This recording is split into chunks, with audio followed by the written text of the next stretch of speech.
ariko ndagira ngo mutwinjize hariya neza neza muri purgatori. Hari abavuga ko tuzakubitwa inkoni z'akabwana, bonishyizemo ariko ntabwo ari byo ngamije. Njye ndashaka kuba mutagatifu. Abazagororerwa aho hantu ko bazakubitwa pe, byaba ari byo cyangwa ngo bashye cyane. Uko kiliziya ibyigisha, hari abavuga ko rero mu ijuru burya abazahatsindira bazagororerwa bagahabwa abagore beza bakanywa n'inzoga nyinshi zitubutse rwose, ibyo bigomwe munsi kugira babone ubwo bwami, ngo nibwo bazabihabwa. Ese basubize amerwe mu isaho? ntabwo ari ugusubiza amerwe mu isaho. Mbahaye ikaze kuri Menyembane TV, aho dukurikirana ibiganiro cyane cyane byerekeye kuri kiliziya, aho dukusanya ibibazo twabajijwe n'urubyiruko, tugashaka umwe mu bapadiri akadusobanurira. Uyu mupadiri rero musanzwe mumumenyereye hano kuri Menyembane TV, nanone twamugaruye. Tugiye kuganira rero ku bintu bikomeye cyane, urugendo rw'umukristo kuva avutse ku isi muri porogatori cyangwa se mu kuzimu ndetse no mu ijuru. Nanone tubahaye ikaze padi. Yego, murakoze cyane. Yego, nk'uko tubisanganywe rero twagira ngo mudutangirire n'isengesho, maze twiyambaze Roho Mutagatifu adufashe muri iki kiganiro nk'umuco w'abakristo iyo bagiye gutangira buri gikorwa. Ku izina ry'Imana Data na Mwana na Roho Mutagatifu, amen. Ngwino Roho Mutagatifu, sanganya imitima yawe ukunde, wohereze Roho wawe byose bishya, isi izabone guhinduka. Dusabe Mana mwisha wakomera Roho Mutagatifu, turagusaba kubwirizwa nawe, gukunda ibitunganye no kunogerwa nawe iteka, ubwa Yesu Kristo umwami wacu, amen. Ku izina Na Data na Mwana na Roho Mutagatifu, amen. Nanone rero abakristo bantumye ngo mbabaze ibibazo by'urugendo rw'umukristo kuva avutse ku isi, nyuma y'ubuzima bw'isi ajya he, hakurikiraho iki mbese muri make? Yego. Yego, mbese ngitangira ubundi tutaraza ku isi twari turi Iyo umuntu utaraza ku isi, umuntu avuga ko ari mu bitekerezo by'Imana. Bari mu bitekerezo by'Imana, yamara kumurema biciye mu nzira yagennye binyuze ku mugabo n'umugore, akaza mu isi akiyongera ku mubare w'abagenewe kwitwa abana b'Imana. Yego, rero hari abantu bemera ko iyo umuntu avuye ku isi ajya mu kuzimu, deja akazajya mu ijuru ku munsi w'imperuka. Ariko twe nk'abakristu twemera ko hari umuriro w'iteka, purigatori ndetse no mu ijuru. Habanza iki, hakurikiraho iki, mbese kuki mwe ariko mubyemera? Kiliziya Gatolika mu kwemera kwacu, Yego. twemera ko iyo umuntu apfuye afite ahantu hashobora kujya hatatu. Ahambere ni mu ijuru, niba apfuye ari umuziranenge, ari intungane, ari umutagatifu rwose, ku buryo ashobora guturana n'Imana, kwicarana n'Imana mu ijuru, kandi Imana ni nyir'ubutagatifu, ntiwakwicarana nayo udafite ubwo butagatifu busendereye. Aha kabiri umuntu ashobora kujya ni muri purgatori. Muri purgatori kujya kwishyura cyangwa gusukurwa ubwandu umuntu aba yavanye hano ku isi. Aha gatatu ni mu muriro w'iteka, niba umuntu apfuye ari umunyabyaha ruharwa, atemera impuhwe z'Imana. Uko kwemera rero Kiliziya Gatolika yihariye, itandukaniyeho n'abandi bakristu mu yandi madini cyangwa se n'abatabyemera abandi, ushingiye ku byanditswe bitagatifu, burya niryo shingiro ry'ibyo twemera kandi twigisha. Yego, kuki se mubyemera? Wenda nka muri Bibiliya mushaka kuvuga muti aha n'aha, cyangwa se inama yabivuzeho. Erega hari igihe abantu bicariye ibintu bakabiganiraho bagatanga n'ingingo wenda ku bijyanye n'iryo herezo rya muntu kiliziya kubyigisha, Yego. ntabwo ari ibitekerezo abantu biciye ngo bajyeho inama gusa, ahubwo nuko kiliziya yashunguye ibyanditswe bitagatifu. Iyo dusoma rero bibiliya yaba isezerano rya kera ndetse n'irishya, ibyo byose tubisangamo. Nk'iyo tuvuze wenda ku muriro w'iteka, Yego. tubona cyane cyane mu byanditswe bitagatifu. Isezerano rishya Yezu igihe yigishaga niwe wagiye atanga inyigisho agaragaza ko umuriro w'iteka uriho. Twavuga nko mu ivanjiri yanditswe na Matayo umutwe wa 41, tutaba umutwe wa 25 umurongo wa 41, naho Yezu abatwereka iby'urubanza rw'imperuka, twereka ko hari abazavuga ati mwumve uruhande mwabivume mwe, mujye mu muriro wagenewe Sekibi n'abamarayika be. Ivanjiri yanditswe na Mariko umutwe wa 9, naho usanga Yezu atubwira ingaruka z'abagusha abandi mu cyaha, naho akomoza kuri uwo muriro w'iteka bazajyamo. Hari ingero nyinshi. Noneho twajya nko muri icyo cyiciro cya purigatori, tugasanga nk'igitabo cy'ubuhanga kitubwira ko nibamara gupfa ngo bazahanishwa ibihano byoroheje, bamara kubihabwa bakimukira mu ngoro ihoraho yo mu ijuru. Mu gitabo cy'ubuhanga umutwe wa 3 kuva ku murongo wa 5 kugera ku wa 7. Ariko twanareba nanone mu ibyo Yezu yigishije akiri hano ku isi mu ivanjiri yanditswe na Matayo umutwe wa 12, cyane cyane kuva ku murongo wa 22, aho tubona Yezu atubwira iby'abantu ngo batwa abana b'abantu, uzatuka umwana w'umuntu yazagirirwa imbabazi, atari ko utuka Roho Mutagatifu we ntazagirirwa imbabazi ngo ari ubu ngubu ari no mu gihe kizaza. Ibyo bikatwereka ko izo mbabazi z'Imana dushobora kuzakira ubu cyangwa tukazitegereza nyuma y'igihe runaka, aho kiliziya rigaheraho ivuga ko aba ari muri purigatori.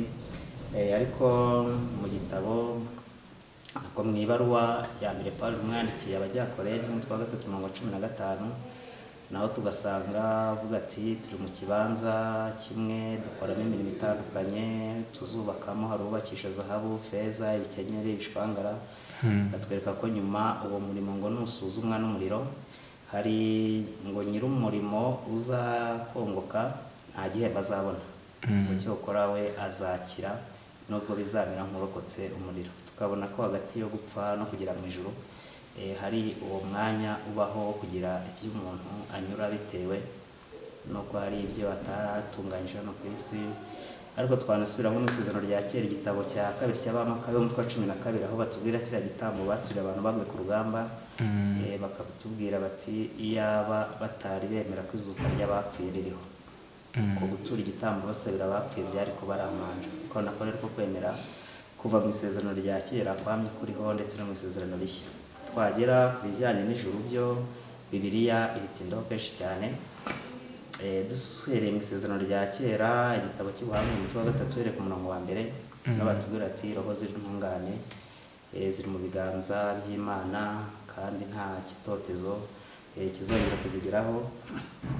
Mu isezerano rishya twareba Yezu atubwira inkuru ya Lazaro n'umukire, akatwereka ko Lazaro yapfuye akajya mu ijuru, umukire akajya mu muriro w'iteka akahababarira. Lazaro wagiye mu ijuru tukabona ari kumwe na Aburahamu. Twareba mu ivanjiri yanditswe na Mariko umutwe wa 12, aho Yezu yatajyaga imbizi n'abasaduseyi ku bijyanye n'izuka ry'abapfuye, ababwira ati si mwebwe muvuga ngo Imana ya Aburahamu, Isaac na Yakobo, ati si yo Mana ni y'abapfuye cyangwa ni Imana y'abazima? Twabona ko Yezu ahamya ko abapfuye mu isezerano rya kera bariho bari mu ijuru. Ariko twafata nk'urugero rufatika cyane ku wa 5 mutagatifu ku mugoroba Yezu abambwe ku musaraba, uko tubibona mu ivanjiri yanditswe na Luka umutwe wa 23 umurongo wa 43, tukabona abwira kimwe mu bisambo bari bambaye ati uyu munsi urararana nanjye ye mu bwami bw'ijuru. Umuntu rero yafata n'izindi ngero nyinshi, igitabo cy'ibyahishuwe Yohana intumwa aho yeretswe imbaga nyamwinshi y'abantu. Ingero ni nyinshi zitwereka ko iyo umuntu apfuye afite aho ajya, yaba umuriro w'iteka muri purigatori ndetse no mu ijuru, kutabyemera gutyo burya byaba ari uguhunyira ibyanditswe bitagatifu no guhinyura Yezu Kristo ubwe wabyigishije atyo. Yego, murakoze cyane ku bw'ibisobanuro bitsitse kandi birambuye muduhaye. Yego. Ariko se umuntu uhawe igihembo kibi cyo kujya mu muriro w'iteka aba yarakoze iki gitandukanye n'uhawe niba ari nabyita second sitting wenda akaba yajya mu muriro w'iteka, ariko undi we yagiye mu kuzimu. Abantu bataniye ari uwagororewe kujya mu kuzimu n'ugororewe kujya mu muriro w'iteka. Bose nzi niba twavuga ko kujya mu muriro w'iteka ari ingororano, ahubwo ni igihano kandi cy'ibyo aba yarahisemo. Kubera ko twese abantu twigishwa Imana, tukamenya ko Imana ari urukundo, ari nyampuhwe. Kuvuga impuhwe z'Imana ni ukuvuga ngo n'ukoze ibyaha yemera ko yahinduka akiyunga n'Imana. Abajya mu muriro w'iteka rero nuba yaramaganye izo mpuhwe z'Imana, akihitiramo kwibera umunyabyaha ruharwa kandi agapfa atagaragaje inyota na rimwe yo guhinduka. Yego, niwe kwemera kwa Kiliziya twemera ko apfa agahita ajya mu muriro w'iteka. Mu bijyanye n'amategeko ya Kiliziya, code de droit canonique, hari ibindi byaha twemera ko umuntu yabipfanye nabwo ashobora kujya mu w'iteka. Ni ibyiciro bitatu. Ni icyaha cyo kwinyigisha inyigisho z'ubuyobe kandi ukazitsimbararaho. Hakaba icyaha cyo gusuzugura ubuyobozi bwa Kiliziya bigamije mu kuyicamo ibice, no guhakana kwemera kwawe mu ruhame. Ibyo byaha twemera ko umuntu wabipfanye byaratangajwe na Kiliziya, ni ukuvuga abayobozi bafite ububasha, uwo muntu agacibwa kubera ayo makosa akoze. Twemera ko iyo apfuye nabwo ajya mu w'iteka, kubera ko uwitandukanyije na Kiliziya iri hano mu rugendo hano ku isi ntabwo yaziyunga nayo nyuma y'urupfu. Naho muri purgatori ho kujyaho no kujya kwishyura ibyo ngibyo tutatunganyije. Ariho umuntu ashobora kumuregera runaka bitewe n'umwenda yapfanye, akaba yatindayo cyangwa se akihuta bitewe natwe inshingano twasigaranye ku isi bamusabiye kugira ngo aronke indulgesiya. Mu ijuru ho twemera ko abariyo ni abashobora kuba baraciye muri purgatori bakavamo umwenda wabo bakawishyura, kimwe n'abashobora gupfa bapfuye bahowe Imana, ko burya baba bahuje rya tegeko ry'urukundo. Yesu avuga ati ntawagira urukundo ruruta urwohara amagara ye agira uwo akunda. Iyo yapfuye aho Imana, Kiliziya ikabishishozaho, ikabigenzura, ikabyemeza ko yapfuye aho Imana, twemera ko umuntu ahita ajya mu ijuru. Akaba ariho duhera twemera urusange rw'abatagatifu, ko ijuru rituwe n'abarikoreye, ariko abarituye bunze ubumwe natwe hano ku isi, kubera ko turabisunga, turabiyambaza, baradusabira, kandi tukunga ubumwe n'abari muri purgatori, ko nabo ni abavandimwe bacu bari mu rugendo rugana mu ijuru. Aho rero abari muri purgatori bataniye n'abari mu muriro w'iteka, nuko bari mu muriro w'iteka ibyabo byararangiye. N'umunsi w'imperuka rusange bazazukira gucirwa urubanza rwo gusubirayo. Mu gihe abari muri purgatori bo ni urugendo rugana mu ijuru, ntawe uzava muri purgatori asubira mu muriro w'iteka. Oya, niyo watindayo amaherezo uzajya mu ijuru. Ku munsi w'imperuka rusange niho twemera ko abantu bazaba bari muri purgatori, kimwe n'abazaba bakiri ku isi bafite iyo nyota yo gukorera Imana, nibo bazakizwa n'impuhwe z'Imana bahita bajya mu ijuru. Kubera ko ku munsi w'imperuka imvuga rusange hazasigaraho ijuru n'umuriro gusa, icyitwa purgatori kizasobanura. Yego, hari akantu mwari muvuze muti utarundira hamwe, wenda mu yandi magambo, utarundira hamwe na Kiliziya ingororano ye iba ari mu muriro w'iteka ibyo ari byo byose. Kandi no muri Kiliziya Gatolika tuvuga ko Yezu ari we nzira, ukuri n'ubugingo. Ubwo abandi bantu batemera Yezu, mwe muvuga ko ijuru ryabo riri kure, nta mukiro muri make uhari kuri bo? Kutemera Yezu umuntu yabivuga mu buryo bubiri. Hari ukutamwemera ariko waramwigishijwe, kumwanga, byo kumwanga ari ubushake uhisemo, ubwo ngo nta juru ashobora kuzabona. Nyine aba yihisemo kuzajya mu muriro w'iteka kubera kutaremeye Yezu hano ku isi, utamwemeye ntabwo wazabana nawe waramuhakanye 100%. Ariko hari ukutemera Yezu kubera kutaramumenya, utaramwigishwa. Abo ni urugero rw'ababayeho mu isezerano rya kera, ni ababayeho mu isezerano rishya, ariko ivanjiri ikaba itaragera mu gace runaka, uwo muntu agapfa. Icyo Imana ireba ni umutima washakashatse Imana, utaryarya, imigenzo myiza yamuranze. Kubera ko twemera ko burya umuntu wese ari mu ishusho ry'Imana Imana yamushizemo n'inyota yo kuyimenya no kuyikorera. yego Naho rero nk'iyo twiyambaza urusange rw'abatagatifu ngo namwe abakurambere bacu mwapfuye muri abayoboke b'Imana. Abantu bapfuye bataramenya Yezu atari ukumwanga kubera ko bamwigishijwe, atari ukwanga Imana kubera ko bayigishijwe, ahubwo ko batigeze bayimenya. Ariko mu by'ukuri icyo gihe Imana ireba imigenzo myiza baranze hano ku isi. yego murakoze cyane ku bw'ibisobanuro byiza muduhaye kuri icyo kibazo, ariko ndagira ngo mutwinjize hariya neza neza muri purgatori. Hari abavuga ko tuzakubitwa inkoni z'akabwana, nishyizemo ariko ntabwo ari byo ngamije. Njye ndashaka kuba mutagatifu. Abazagororerwa aho hantu ngo bazakubitwa pe, byaba ari byo cyangwa ngo bashye cyane? Uko Kiliziya ibyigisha mu muriro w'iteka, turabizi nyine n'umuriro w'iteka. Na Yezu muri za ngero nakomeje haragura arabivuga ati umuriro wagenewe Sekibi n'abamarayika be, ati naho n'urunyo rushya ariko ntirushire, bikwerekana ko uriyo ababazwa n'uwo muriro kandi ubuziraherezo. Abari muri purgatori mu gihe bari kwishyura, mu gihe bamarayo, twemera ko nabo bababara. Aba ari ububabare nk'ubwo roho ziri mu muriro w'iteka, ariko bigatandukana kubera ko bamwe bari kubabazwa no kutabona Imana bemeye kandi bakoreye, bakababara by'igihe runaka bazagera bakayimuka bakajya mu ijuru. Mu gihe bari mu muriro w'iteka nyine kuko nabivuze bo bazababara ubuziraherezo. N'ububabare mu bantu bagerageje kuvuga kuri purgatori, ubwo twafata nk'ingero za Mutagatifu Agusitini. Iyo avuga ububabare bwa roho zo muri purgatori, baravuga ngo nimutekereze uteze ibiganza bagashyiraho amakara yaka, ukayakikira igihe kingana n'icyo uzamara muri purgatori. Urumva ko mu by'ukuri ni ububabare butoroheje. Ari nayo mpamvu burya umuntu wamenya iryo banga, wasobanukirwa kwemera hano ku isi, twakaranzwe no guharanira kuba batagatifu, kwitagatifuza umunsi ku wundi.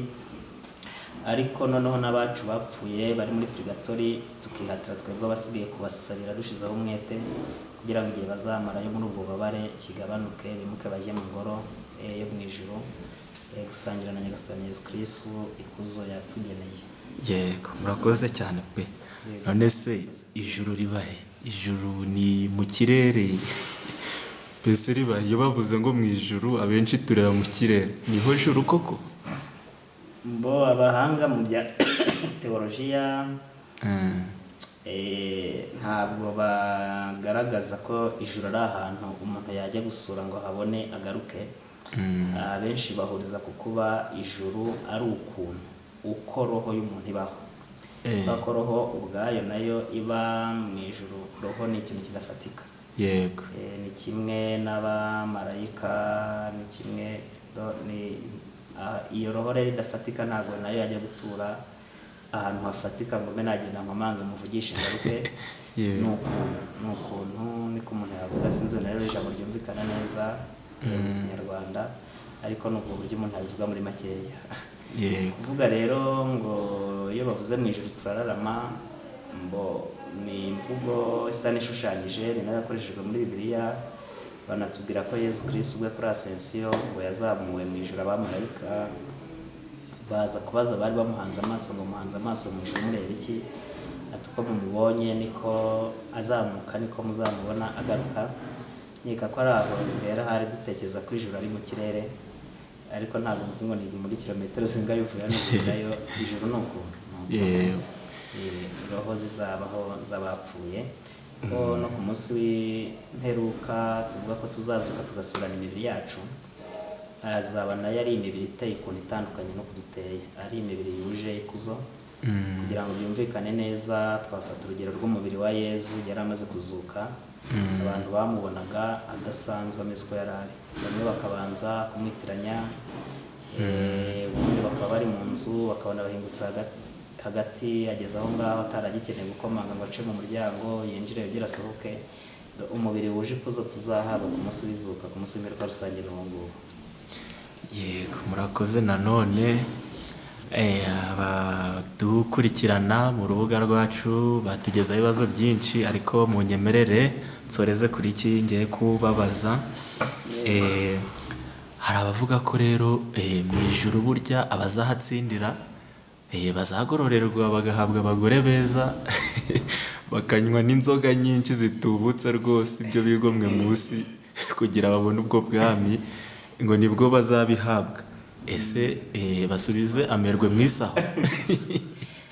ntabwo ari ugusubiza amerwe mu isaho kuko ibyo byose mu ijuru ni ahantu heza, ariko nifashishije igisubizo Yezu wahaye abasaduseyi mu ivanjiri yanditswe na Mariko umutwe wa 12. Bamubaza ibya wa mugore watunzwe n'abagabo benshi.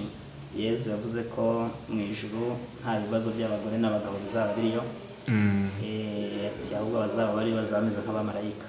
Kandi muri gatigisimu twigishwa turabaza ngo abamarayika ni bantu ki, tugasubiza ko abamarayika atari abantu, ari roho nsa. Ntabwo rero nkeka ko umunezero tuzabamo mu ijuru ari ukugira abagore benshi beza, kurya inzoga n'ibiryo byinshi turwara ivutoya, ahubwo iyo tureba ya isezerano rya kera ndetse n'isezerano rishya, ubwo ndavuga igitabo cy'umuhanuzi Izayi umutwe wa 6, igihe yeretswe mu ijuru icyo yabonye abamarayika barimo basingiza Imana nyir'ubutagatifu nyir'ubutagatifu nyir'ubutagatifu n'ibikurikiraho. Ndetse ibyo tukanabibona nanone mu gitabo cy'ibyahishe Yohana intumwa nawe igihe yeretswe mu ijuru, nawe yabonye abamarayika n'abatagatifu barimba icyo gisingizo nyir'ubutagatifu nyir'ubutagatifu.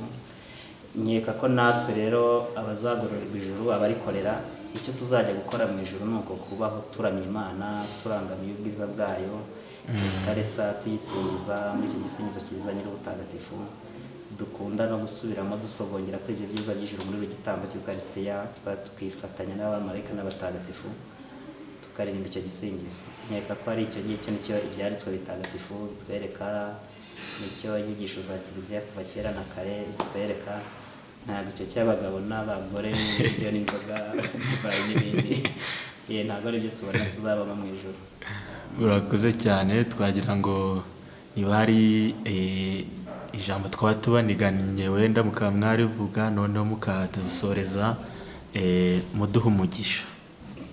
Ku bijyanye n'ibi bibazo cyangwa iki kiganiro tugiranye, icyo nasorezaho ni ukwibutsa ko roho zo muri purigatori ni abavandimwe bacu kandi bakeneye inkunga yacu y'isengesho, kubera ko ibyo bapfuye badatunganyije bari kwishyura, cyangwa natwe umunsi twapfuye tuzaba turi kwishyura, abari ku isi bagomba kubafasha kubyishyura vuba.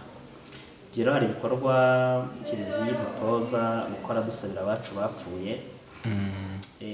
Byibura ibyo Kiliziya yibandaho ni ibikorwa 4. Hari ugusabira misa abacu bapfuye, nicyo gikorwa cya mbere kinafite agaciro kurusha ibindi. Hari ugukora ingendo nyobokamana ku butaka butagatifu. Hari gusenga dusabira icyo Papa yifuza mu kwezi, ndetse hakaza n'ibikorwa by'urukundo bikoranywe ubwitange bigamije kubaka Kiliziya cyangwa se gufasha abana ba Kiliziya bababaye. Ibyo ni ibikorwa dukora kugira ngo abacu bari muri purigatori baronkemo indulgensiya, tubafashe kwishyura vuba wa mwenda, ariko kandi no mu rwego natwe rwo kwiteganyiriza ibyo bikorwa dusabwa kubikora natwe ubwacu twisabira, duhongerera ibyaha byacu. Ni ukuvuga igihe tuvuye kwaka isakaramentu rya penetesiya twaciwe ikiru, tuba tugomba gukora n'iyo myitozo nsabanyiramana yindi kugira ngo duhongerere ibyaha byacu. Ibyo bidufasha ko umuntu yapfa wa mwenda arimo ari muke cyane, cyangwa se ari nta n'uwo arimo. Ni icyo ngicyo nasubiza kubikundisha abantu ko gusabira abacu, gukora ingendo nyobokamana nsanzwe tuzikora kenshi turabizi, ariko rimwe na rimwe iyo myitozo nsabanyiramana tukayikora tutazi icyo igamije mu kwemera kwa Kiliziya. Numva ari icyo nasorezaho mbakangurira gukora ibyo bikorwa dukora kugira ngo turonke indulgensiya cyangwa abacu bari muri purigatori bazironke. Yego, mwadusengera muduha n'umugisha. Yego, murakoze. Tusoze twiyambaza umubyeyi Bikira Mariya. Biramahire ko n'uyu munsi turi kuzirikana umubyeyi wa Kiliziya. Yego, ndakuramutsa Mariya, uje muhorana n'Imana, wahebuje abagore bose umugisha, na Yesu umwana wabyara asingizwa. Mariya mutagatifu umubyeyi w'Imana, uraye dusabira twanyabyaha kuri ubu n'igihe tuzapfira. Amen. Bikira Mariya umwamikazi wa Kibeho, udusabire. Bikira Mariya umwamikazi utabara abakristo, dusabire. Nyagasani Yesu nabane namwe, nawe kandi muhorane. ushobora byose nabaha umugisha, Imana Data na Mwana na Roho Mutagatifu. Amen. Yego muhorane kandi mugumane amahoro ya Kristo. Dushimiye Imana.